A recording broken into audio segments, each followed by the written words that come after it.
Hey, what's up, YouTube? It's been about a month or so since I did my last War Machine video, and what I wanted to do today is actually cover a few of the games that I played today, as well as an overall army update on my my Legions of Dawn Retribution army. And instead of doing separate battle reports, I will just sort of give a larger overview of the three games, and then maybe if there's time at the end, give you my thoughts on where I'm at with my army, where I'm at with War Machine in general, and just kind of general impressions on what's going on. So as of right now, my Legions of Dawn is basically done. I have painted everything I wanted to paint and collect pretty much everything. There's a model here and there I might want, but frankly, it's done. Everything is in a place I want it to be, and I have enough options to be relatively happy no matter what I decide to field that day. Really focusing in on Assyria and Veros 2. Those are really my go-tos.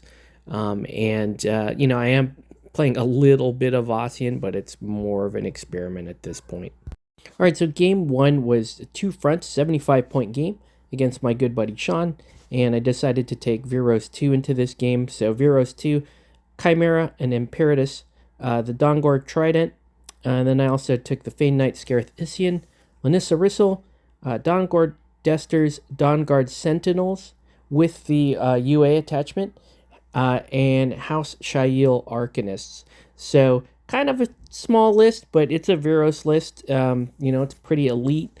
Lots of hitting power between Imperatus and a Trident.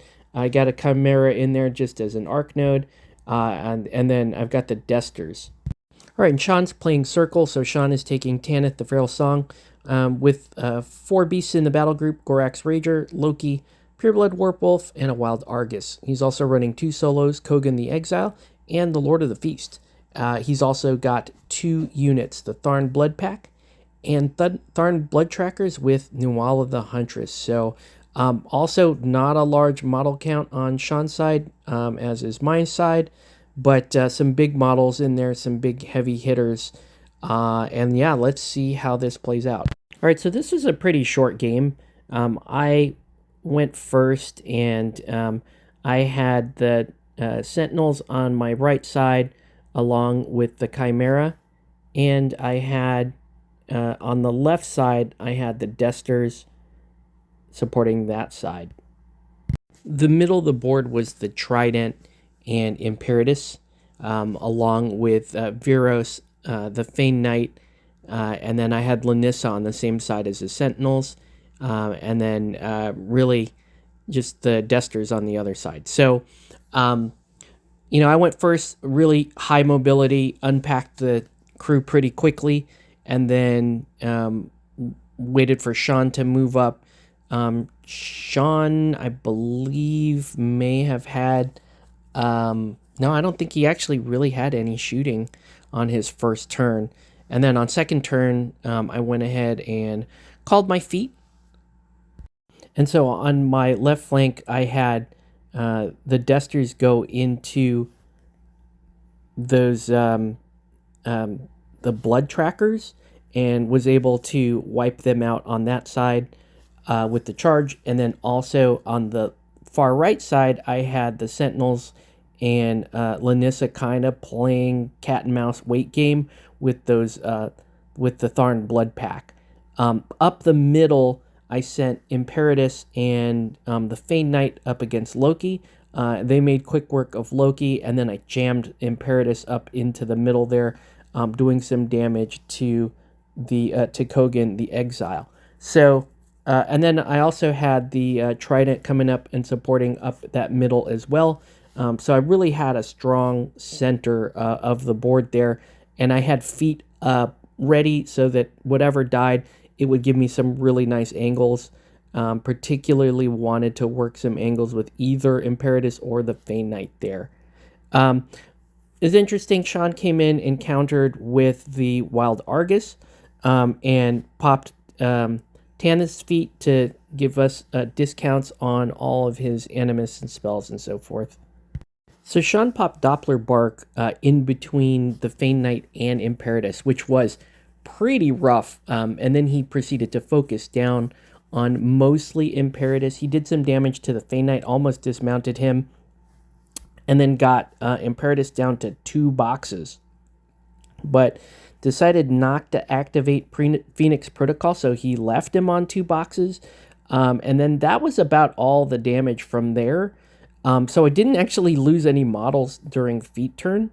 And it left Tanith kind of exposed on the following turn. So it was pretty much over once I was able to charge another model with the Trident who was nearby Tanith, and then just shoot Tanith down with the Trident.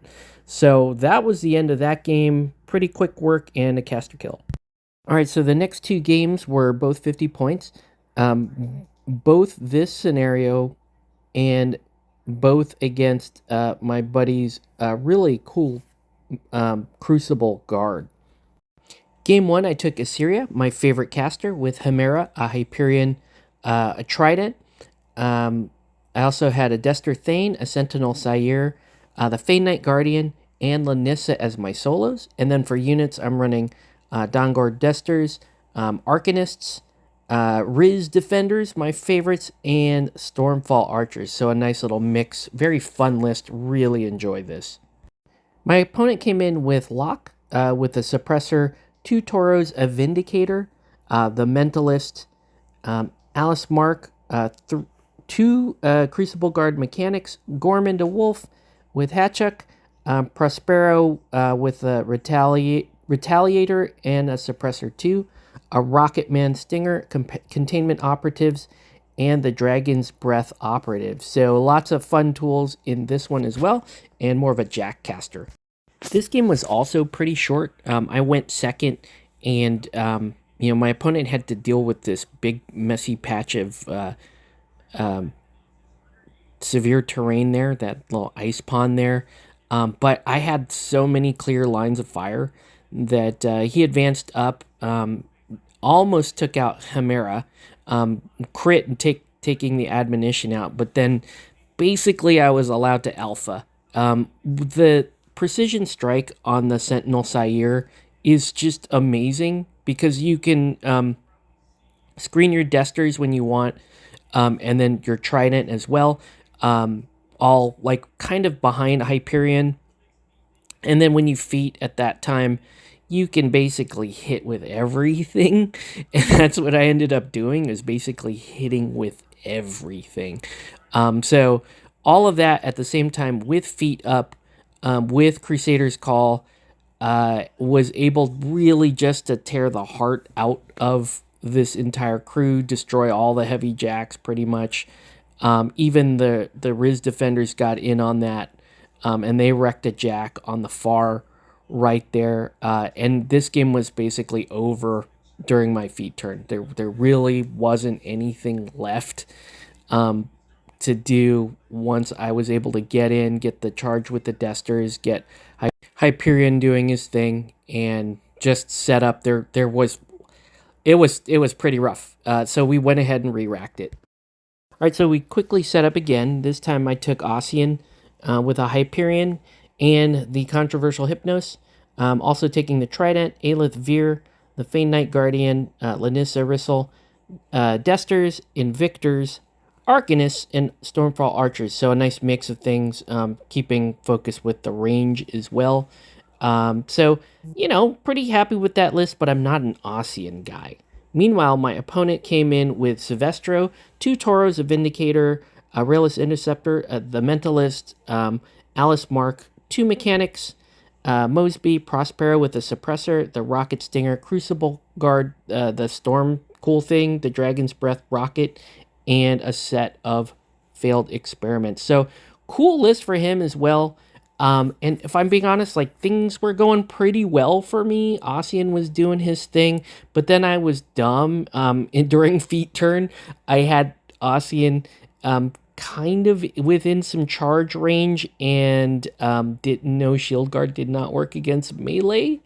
And even though I was doing pretty well for that game, ended up losing Ossian to a jack charge. So kind of an embarrassing loss, but I'm not an Ossian guy.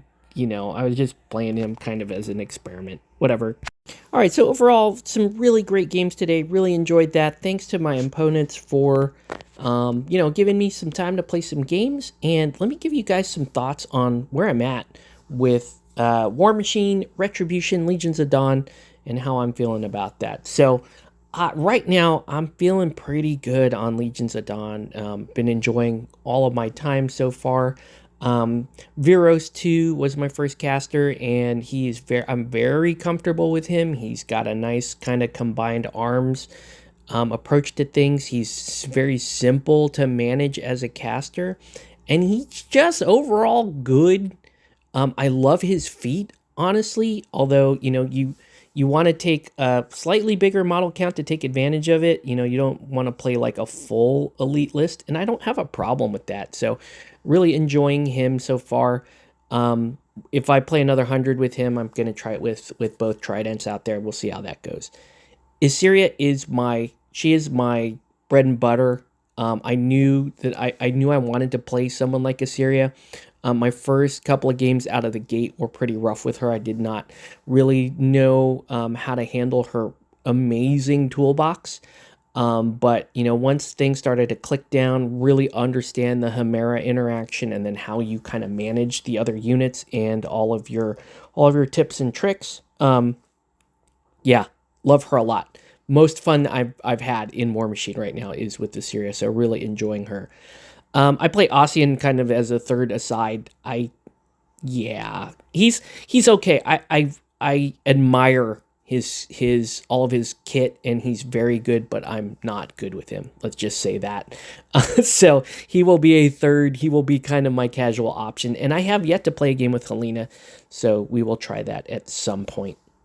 As for Warmachine, pretty safe to say that I do in fact like Warmachine, having a lot of fun. Enjoy painting Legions of Dawn and really enjoying those two casters.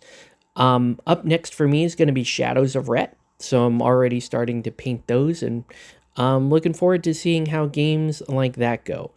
Overall impressions of Warmachine, I do really enjoy it. The 4x4, okay, not a big fan of 4x4 games, but I understand why. And 75 points is really where I like to play. I know a lot of people like to play 100 points.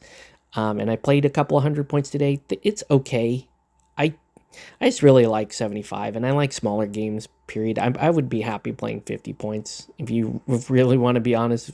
But yeah, I am enjoying it for what it is, and I'm really enjoying some Warmachine. We'll see how I fare with Shadows of Ret, but Legions of Dawn, they're a lot of fun, and you don't see a lot of love for them online. But yeah, when it's an easy thing. If you're buying secondhand, Legions of Dawn is way easier to find than most other Warmachine factions out there, and in fact, they're much easier to find than Shadows of Ret. So I really enjoy playing them, and I also need to figure out how I actually want to structure battle reports, because I do want to do battle reports. I know we've got 3 in here. Still learning as I go. Ossian, I'm just not going to invest time in him. He's just going to be a casual caster for me. On the Shadows of Ret side, I plan on playing 3 casters. Scary Gary, going to play some Kalissa and Thyron. Sounds like a lot of fun. High risk, high reward for Thyron, but he's probably going to be my casual caster on that side. Yeah, dude, really enjoy Warmachine. Let me know what you guys think. Do you agree, disagree? I like 75 more than 100. How do you feel about Legions of Dawn or Shadows of Ret? I'm not playing a Mark IV army at this time. I'm just enjoying the faction that I liked to begin with. And it's just been so much fun, and can't wait to play some more. But yeah, let me know what you think of my list. What do you think about the games? And yeah, I'm here to learn, so tell me what I'm doing wrong or why I should be playing Aussie. I don't like the sculpt, and I just, the range standoff game, I kind of like having a mix of things going on. So anyways, that's going to do it for this video. Thanks everybody for keeping up with me, and I hope to update you more on my Warmachine journey. in the next one.